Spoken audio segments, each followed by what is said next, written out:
You're listening to the Make Better Books podcast, the audio guide for bookmakers and bibliophiles.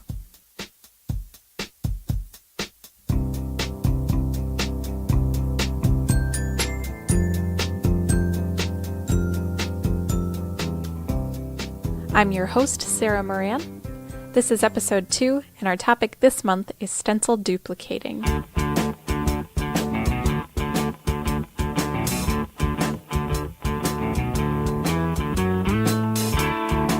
Special guests include Fred Keen, K-E-E-N. Thomas M. Cassidy.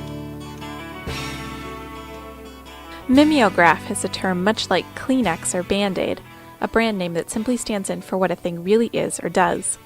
In this case, mimeograph was just the first brand name for stencil duplicating, so the two terms are often interchanged. You should know that for this podcast, I will use the term stencil duplicating in an effort to be more accurate. Another common misconception about mimeographs is that they produce the stinky, chemically enhanced pages that students in the 60s through the 80s might have been given in school for tests and assignments. However, the two processes are different, and the purple pages passed out in classrooms that were known for their mimeograph high effect were actually created by a spirit duplicating process, which is somewhat different, so I'll talk about it in a later episode. Now that you know what stencil duplicating is not, and what not to call it, I'd like to talk more about what stencil duplicating really is. I was lucky enough to interview Fred Keen for this episode. He is a wonderful resource for people interested in the history of short-run publishing in the last century, partly because he's lived it. Fred Keen is in his 70s and owned the Rapido Type Manufacturing Corporation, which used to manufacture ink and type ribbons and all sorts of useful printing supplies. His father began manufacturing mimeograph stencils in 1931, and the business was in the family until about 4 years ago when they closed up shop.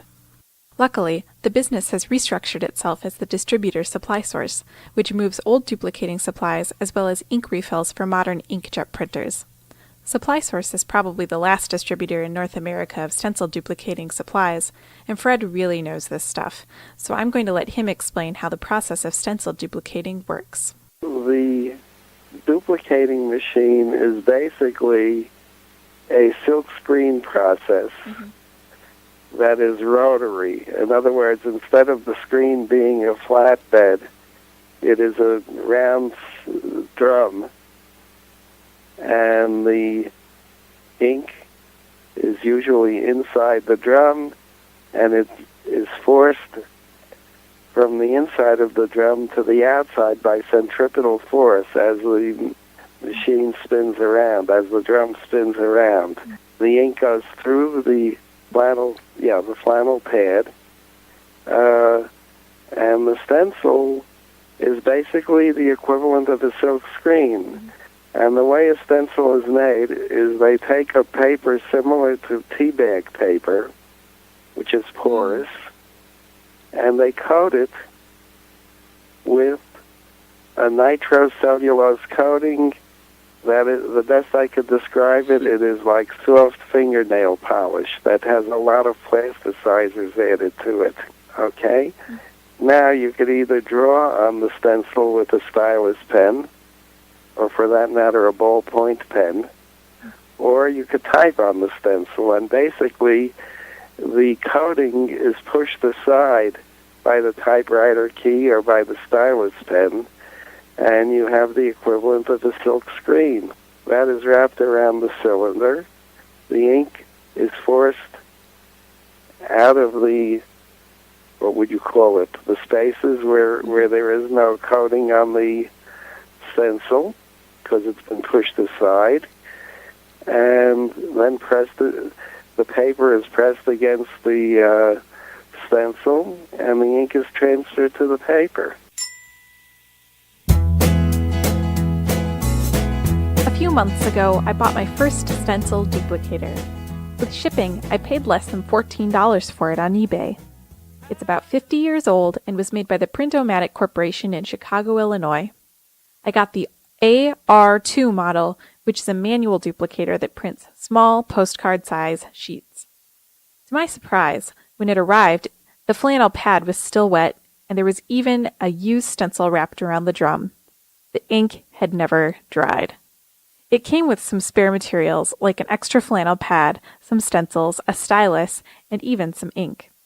I figured none of these materials would last forever, so I started experimenting with just the machine and substituted different materials to see what would work. The flannel pad was easy to replace. I had a small collection of fabric and happened to have some on hand. Just remember, fuzzy side down, flat side up, and you're good to go. Then I tried replacing the ink. I used a cheap orange ink that I bought once at a fair. It was really watery and not good quality to begin with, but I figured if it could work, then anything could. It worked to a point. Something I still have trouble with is soaking the pad before printing. I'm just not sure which is the best way to soak the pad. With this cheap ink, I tried soaking the pad first before stretching my stencil across the drum. That seemed to work best. Unfortunately, the ink dried very quickly on the pad, and by the next day, I couldn't use it again. I also tried some different papers instead of the stencil. Now remember what Fred said about the stencil being a kind of tea paper bag coated with some wax? I tried wax paper, typical double-coated from the grocery store wax paper. It worked okay, but getting the stylus to penetrate the right way was a big challenge. I also tried vellum and tracing paper. They didn't work very well. Then I tried the stencil, and nothing beats it. To mimeograph correctly, you've really got to have the right supplies. Luckily, Fred is still selling the stencils and promises to stay in business for at least a few years more. When A.B. Dick went bankrupt a few years ago, he bought up the remainder of their stock of mimeograph stencils. I ordered some from him, and I wouldn't look back. He didn't have stencils to fit my machine, but he did have stencils that were large enough that I could cut them down to fit just right. I can get 3 stencils per sheet, and for $21.95 plus shipping, I got a pack of 24 sheets. That's a pretty spectacular deal, considering these are some of the last stencils in America. I told Fred in our interview that I was concerned about the stock of materials, and asked if he knew how I could make more stencils, which I guess I can't, or if I could make more ink, and he suggested that I not.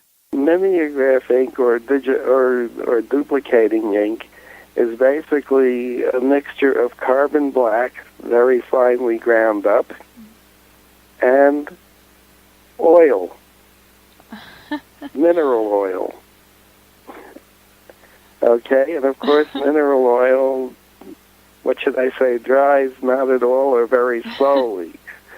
And one of the important things when you're doing mimeographing, the paper you use has to be porous, because the ink actually dries by soaking into the fibers of the paper rather than sitting on the top of the paper.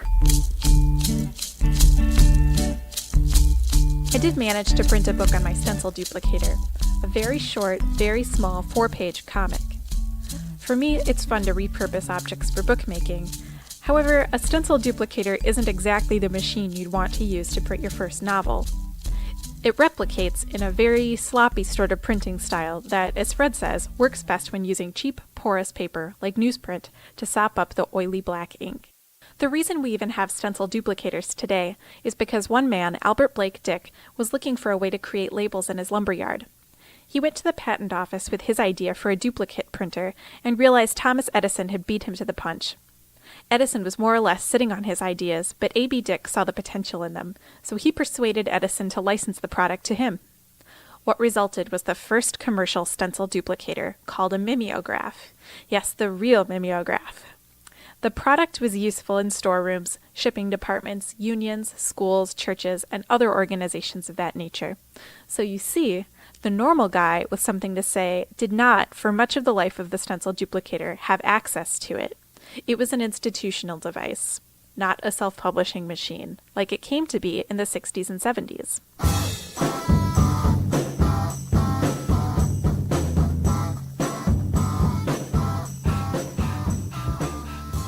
I talked to Tom Cassidy, a poet and performance artist living in the Twin Cities, about his experience with stencil duplicating. You may also remember him as Music Master of the Impossibilists, a pseudonym from his early days as a mail artist, when he and a web of other artists sent beautiful correspondence art and letters to each other under their assumed names.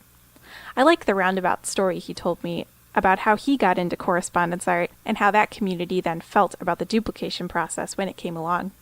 So here's Tom in his own words. So I went to see Dana Atchley at California College of Arts and Crafts, I'd say 1970, where he was holding a workshop. And he'd come into town with his A Space van, and in it he had a trunk. And in that trunk, if you put in 50 pages of something you printed or you made, you could take out 49 of the other artists he had visited at the previous city. Oh. So that was the earlier version of the assembling project. Oh, okay. And it was from there, some of these pieces had names and addresses on them.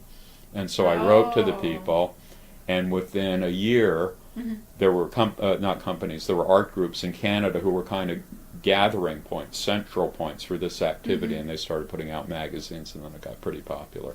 But yeah, I just stumbled into it, and it just was everything about, to this day I do it. And, you know, and so many of my contemporaries don't do it because they went 10 years ago, you know, I'm not going to do it anymore. You can see me online, visit my online gallery, I'll send you a PDF. And to me it's like the difference between somebody bothering not just to affix a stamp, and don't use a label, but to handwrite and maybe decorate the envelope and send something just for you. I mean, in the cosmic sense, that's a love letter from another human being, not just one person, but someone taking the time and energy and focus. And there's something that glows about that cannot exist otherwise. So I still do regular correspondence artists, but sadly with fewer and fewer people. So in that situation, if you received a letter that was made on a mimeograph, would you kind of feel like... It was actually a contentious point, and is in some correspondence art circles. I exchange stuff like that with a lot of people, but it's not quite the same. I mean, clearly, if somebody sat around in 100 drawings and then in return just got zines from people, it wouldn't be the same. But if you were swapping zines, it'd be the same. What kind of materials were people using, I guess, for the mail art? Then, well, they were collaging. They were sending drawings. I got extraordinary things.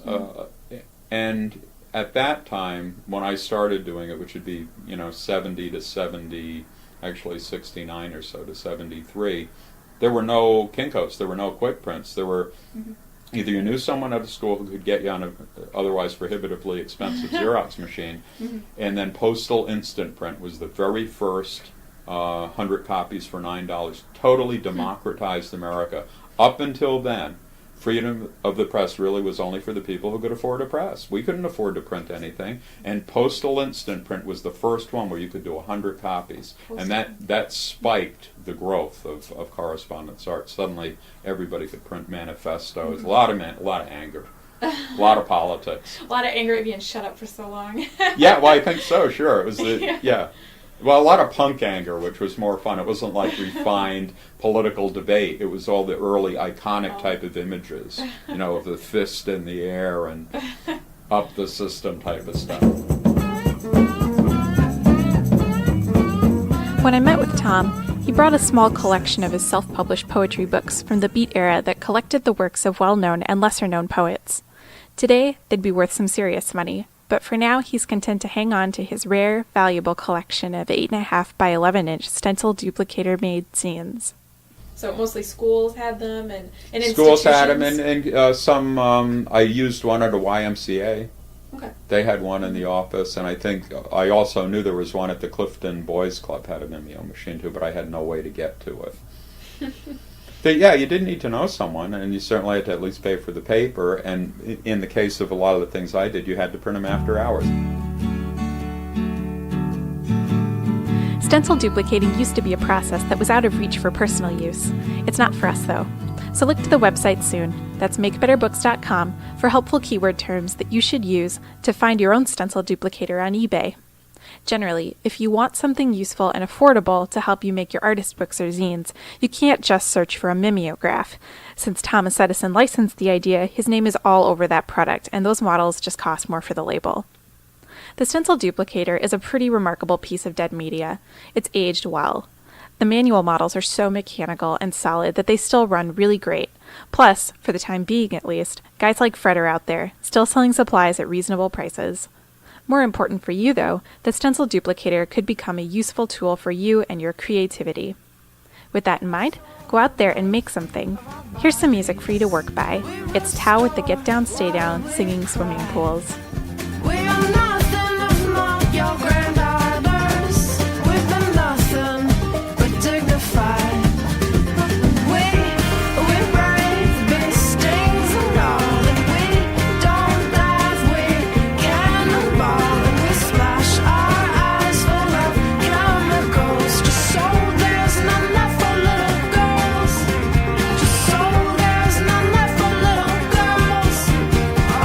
my guests this month, Fred Keene and Tom Cassidy, and thanks to you for listening to the Make Better Books podcast.